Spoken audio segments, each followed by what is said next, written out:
রসুল করিম সাল্লাল্লাহু আলাইহি ওয়াসাল্লাম উলামায়ে কেরামের মাকামের ব্যাপারে যে হাদিসের ভান্ডার আমরা পেয়েছি জবানে নবীজির জবানে, সেটি অনেক।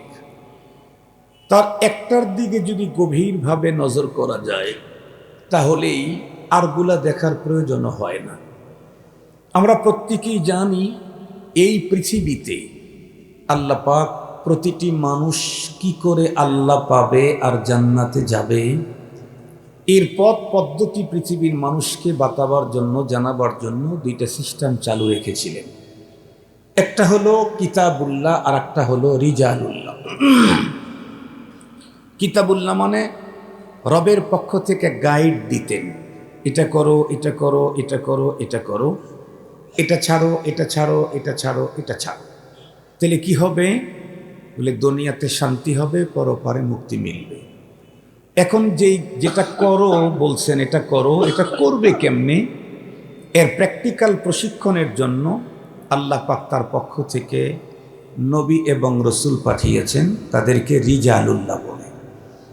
খুব ভালো করে কথাগুলি বুঝতে হবে। রব্বুল আলামিনের পক্ষ থেকে টোটাল যে গাইডগুলি পাঠানো হয়েছে তার সংখ্যা হলো 104। কিন্তু এই গাইডের প্র্যাকটিক্যাল প্রশিক্ষক যে পাঠানো হয়েছিল তার সংখ্যা 1.25 লাখের অধিক। খুব ভালো করে বুঝবেন কথা। আল্লাহ পাকের পক্ষ থেকে গাইড দিয়েছেন কতগুলি? 104। কিন্তু সেই গাইডের প্র্যাকটিক্যাল প্রশিক্ষক পাঠিয়েছেন 1.25 লাখের অধিক। তার মানে লক্ষাধিক নবী রসুল এমন এসেছেন যাদেরকে নতুন গাইড দেওয়া হয় নাই। খুব ভালো করে বুঝবেন, পৃথিবীর একটা কিতাব এমন নাজিল হয় নাই যেই কিতাব শুধু কিতাব প্রেরণ করা হয়েছে, প্রশিক্ষক পাঠানো হয় নাই। এরকম কিতাব একটাও জমিনে আল্লাহ নাজিল করেন নাই। তবে লাখের অধিক রসুল এমন পাঠাইছেন যাদেরকে নতুন কিতাব দেন নাই। তো ওনারা কিসের প্রশিক্ষণ দিবেন? আগেরটাই, পূর্বে যেটা নাজিল করা হয়েছে এটি দেখেই আপনি মানুষদেরকে প্রশিক্ষণ দেন। মানুষ এ পৃথিবীতে আল্লাহ পাবে, মরণের পরে জান্নাতে যাবে। মুহতারাম হাজিরিন, কি বোঝা গেল? দুইটা জিনিসই এ পৃথিবীর মানুষের জন্য দরকার। আল্লাহ পেতে চাইলে, জান্নাতে যেতে চাইলে দুইটাই লাগবে। একটা হলো আসমানি গাইড আর একটা হলো এই গাইডের প্র্যাকটিক্যাল প্রশিক্ষক। একেবারে শেষ মুহূর্তে আল্লাহ পাক সবচাইতে বড় গাইডটা পাঠাইছেন, মহাগ্রন্থ কিতাবুল্লাহ, কালামুল্লাহ, কোরআনে কারীম। সেই গাইডের প্রশিক্ষক যাকে পাঠিয়েছিলেন উনি শুধু উম্মতের নবী নন, নবীদেরও নবী। আল্লাহ পাক ওনাকে পাঠিয়েছেন। উনি এ পৃথিবী থেকে চলে গেছেন 1400 বছরের অধিক কাল ধরে। এখনো পর্যন্ত কোরআনে পাক রব্বে করিমের যে গাইড আছে সেই গাইডটা যথাযথ আজকের পৃথিবীতে আমল চলতেছে। প্রশিক্ষক তো নাই, চলে কেমনে? খুব ভালো করে বুঝবেন। প্রশিক্ষক চলে গেলে কি হবে? উনি যাওয়ার আগে প্রতিনিধিত্ব ঘোষণা করে দিয়ে গেছেন যে কিয়ামত পর্যন্ত নবীওয়ালা কাজের প্রতিনিধিত্ব কারা করবে। নবী আলাইহিস সালাম বলেন, আল উলামা ওয়ারাসাতুল আম্বিয়া ওয়া ইন্নাল আম্বিয়া লাম ইউওয়ারিসু দিনারাও ওয়ালা দিরহাম ইন্নামা ওয়ারাসুল ইলম। সমস্ত উলামায়ে কেরাম নবীগণের ওয়ারিস। আর নবীগণ পৃথিবীতে টাকা পয়সা রেখে যান নাই, রেখে গেছেন ইলম, আসমানি গাইড, এটা রেখে গেছেন। আর সেই গাইডের বিরাসত আল্লাহ তাআলা উলামায়ে কেরামকে দান করেছেন। রসুলের জবানে পয়গম্বরের কথা বলে গেছেন। সঙ্গত কারণেই নবীর যুগে যেমন নবীজিকে বাইপাস করে, মাইনাস করে শুধুই কোরআন দিয়ে কোনো মানুষ জান্নাতের পথ খুঁজে পায় নাই, নায়েবে নবীর যুগে নায়েবে নবী উলামায়ে কেরামদেরকে বাইপাস করে, মাইনাস করে শুধু কোরআন আর হাদিস একা একা পড়ে কেউ আল্লাহ পেতে পারে না, জান্নাতে যেতে পারে না। সহজে বুঝবার জন্য একটা কথা বলি। আমরা প্রত্যেকেই জানি আল্লাহ পাক রব্বুল আলামিন নামাজের যে গুরুত্বপূর্ণ বিধান আমাদেরকে দিয়েছেন, এটা আল্লাহ পাক মক্কায় নাজিল করে দেন নাই, মদিনাতে দেন নাই, বরং এই বিধানটার একেবারে প্রাথমিক পর্যায়ে আল্লাহ পাক তার রসুলকে বেশ বিষয়টা তার আরশে নিয়ে দিয়েছেন।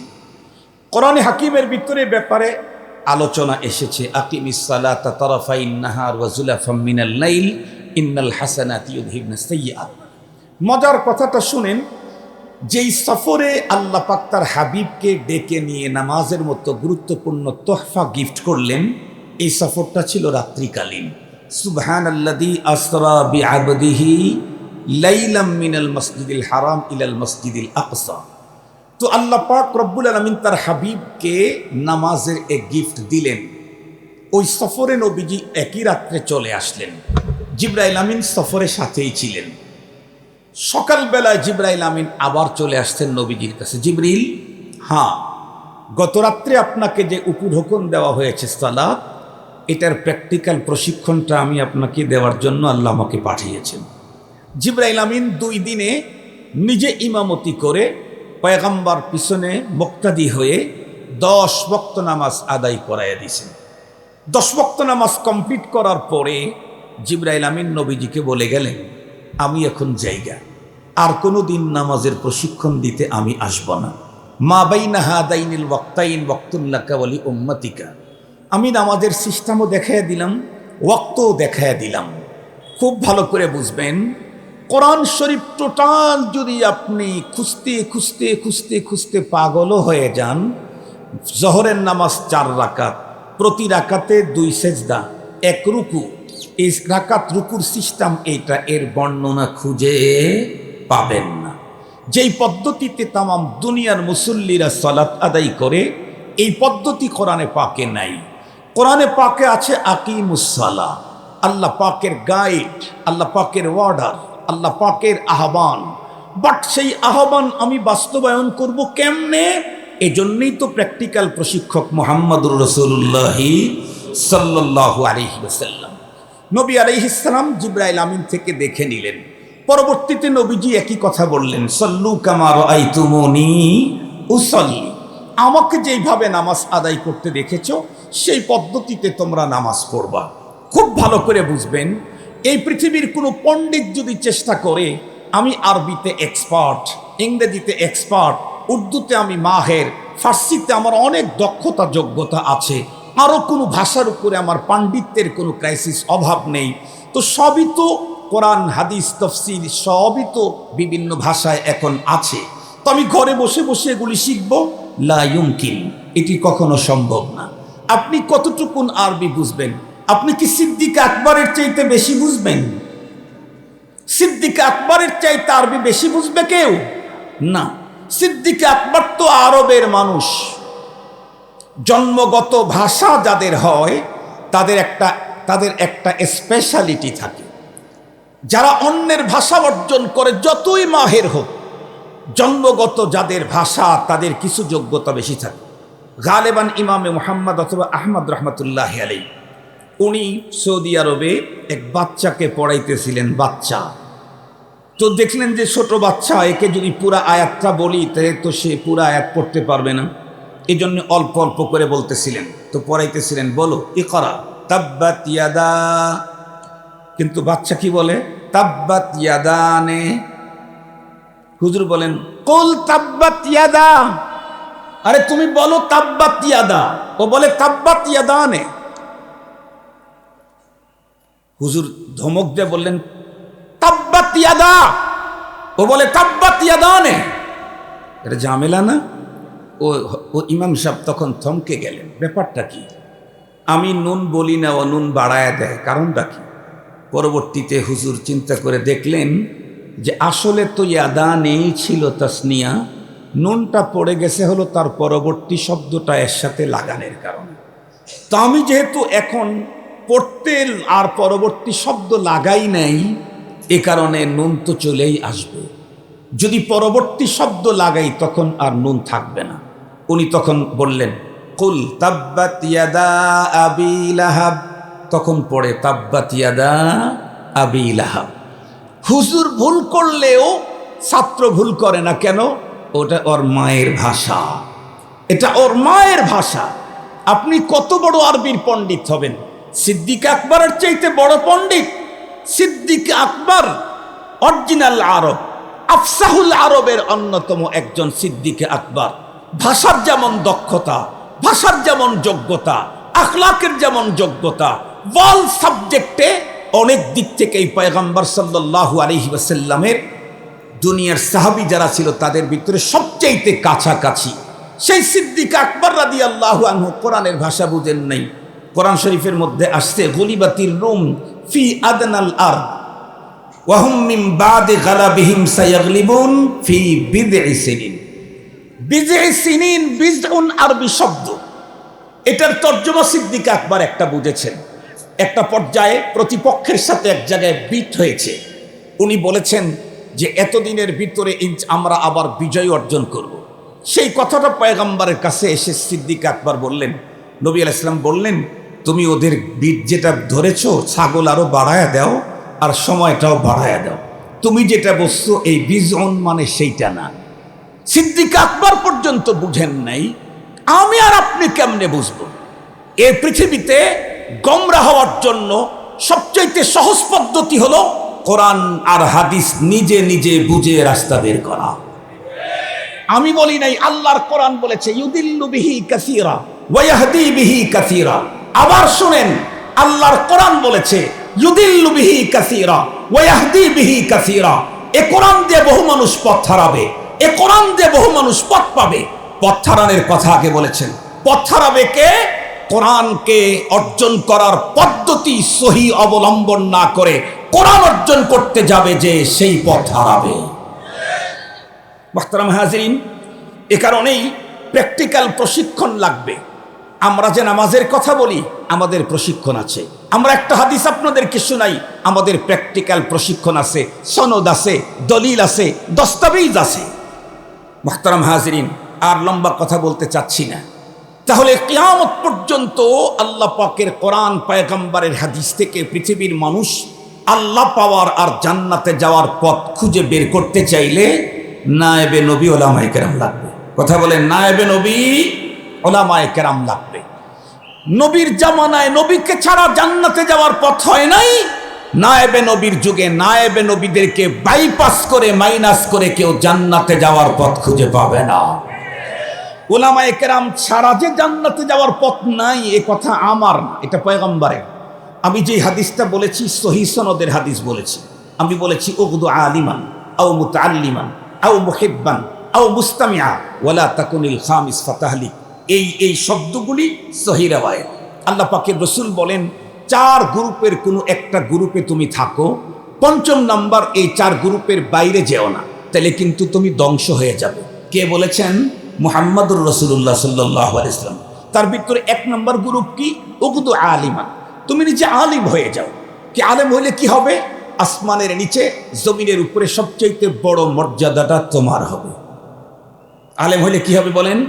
আসমানের নিচে জমিনের উপরে বর্তমানে সবচেয়ে বড় মর্যাদাটা তোমার হবে। আলেমের এত মর্যাদা? জি। কে বলেছেন? আল্লাহ নিজে বলেছেন, ইয়ারফাইল্লাহুল্লাযীনা আমানু মিনকুম ওয়াল্লাযীনা উতুল ইলমা দারাজাত। আল্লাহ পাক বলেন, এই পৃথিবীর যত মানুষ আছে এর মধ্যে ঈমানদারদের মর্যাদা অনেক উঁচা। তবে ঈমানদারদেরকে জেনে রাখতে হবে, ঈমানদারদের উপরে আলেমের মর্যাদা অনেক স্তর উঁচা। দারাজাত, কত দারাজা? রাসের ইসফি ইলমি তাফসীর ইবনে আব্বাস রাদিয়াল্লাহু তাআলা বলেন ৭০০ দারাজাত। দারাজাত একটা না, দুইটা না, ৭০০ দরজা উঁচা। একজন স্ট্যান্ডার্ড মানের ইমানদারের উপরে একজন আলেমের মর্যাদা ৭০০ স্তর উঁচা। এক স্তর কয় গজের, কয় হাতের, কতটুকুন? ইবনে আব্বাস রাদিয়াল্লাহু তাআলা বলেন, একটা দরজার তফাৎ হলো ১০০ বছরের রাস্তা। শুধু কি তাই না, আলেমকে রব কোন চেয়ার দিয়েছেন সেটাও তো একটু ভাবার দরকার। আলেমকে রব্বুল আলামিন কোন চেয়ার দিয়েছেন? অনেক উপরের দরজা, সে দরজাটা কোন চেয়ার, কোথায়? এই যে এখানেও চেয়ার আছে, সামনে ৩টা, পিছনে একটু উঁচা জায়গা বসার মতো। এইখানে উপরে নিচের যারা আছে তাদের তুলনায় উপরের লোকদের একটু মর্যাদা বেশি না আমাদের মধ্যে সম্মানিত। এর মধ্যে আবার আল আহাম ফাল আহাম আছে। মুহতারাম হাজিরিন, উলামায়ে কেরামের মাকামের ব্যাপারে কোরআনের একটা আয়াতই তো যথেষ্ট, আর তো আয়াত লাগে না। আল্লাহ তাআলা বলেন, শাহিদাল্লাহু আন্নাহু লা ইলাহা ইল্লাহু ওয়াল মালাইকাতু ওয়া উলুল ইলমি কাইমান বিল কিসতি লা ইলাহা ইল্লা হুয়াল আজিজুল হাকীম। কি বললেন আল্লাহ? আল্লাহ বলেন একটা সাক্ষী একটা বিষয়ে তিনটা সাক্ষীর কথা উল্লেখ করেছেন। কোন বিষয়ে সাক্ষী? এ পৃথিবীর সমস্ত মানুষের মুক্তির মূল মন্ত্রের সাক্ষী। এই পৃথিবীর তাম মানুষের মুক্তির মূল মন্ত্র তাওহীদ, রিসালাত, আখিরাত। এর মধ্যে প্রথমটা হলো তাওহীদ, আল্লাহ পাকের একত্ববাদ। আল্লাহ নিজেই বলেন আমার একত্ববাদের সাক্ষী হলো তিনটা। এক নম্বর আল্লাহ বলেন শাহিদ আল্লাহ, আল্লাহ নিজেই তার একত্ববাদের সাক্ষী। ওয়াল মালাইকা, ফেরেশতারা। তিন নম্বর ওয়া উলুল ইলম, আল্লাহু আকবার বলেন। উলামায়ে কেরাম আলেমদেরকে রব তার একত্ববাদের সাক্ষী হিসাবে চেয়ার দিয়া রেখেছেন। আমার তাওহীদের সাক্ষী আমি তো আছি, ফেরেশতারা আছে, আর হলো উলামায়ে কেরাম। বুঝতে হবে চেয়ারটা কোন জায়গায়। আমাদের বিগত সময় অনেক সময় দেখা গেছে হঠাৎ করে সরকার একটা আইন করে ফেলছে, কোনো মানুষ মাল আমদানি করতে পারতেছে না, কিন্তু নর্মাল একজন লোকের মাল খালাস হয়ে গেছে। সব ব্যবসায়ীরা চিন্তায় পড়ে যায়, কি রে, চেয়ারম্যান সাহেবের মাল আটকে গেল, মহাসচিবের মাল আটকে গেল, অমুকের মাল আটকে গেল, ওর তো কোনো লেভেলই নেই, কিন্তু ওরটা বের হয়ে গেল কেন? পরে খুঁজে খুঁজে দেখে ওর ব্যবসার সাথে একজন মন্ত্রীর শেয়ার আছে। ওর ব্যবসার সাথে একজন কিসের শেয়ার আছে? মন্ত্রীর শেয়ার আছে। একজন মন্ত্রীর মাত্র 5%।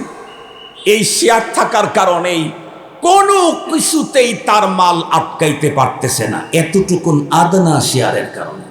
আল্লাহ পাক রব্বুল আলামিন উলামায়ে কেরামকে কোথায় চেয়ার দিয়ে রেখেছেন? আল্লাহ বলেন আমার তাওহীদের সাক্ষী এক নম্বরে আমি, দুই নম্বরে ফেরেশতা, তিন নম্বরে উলামায়ে কেরাম।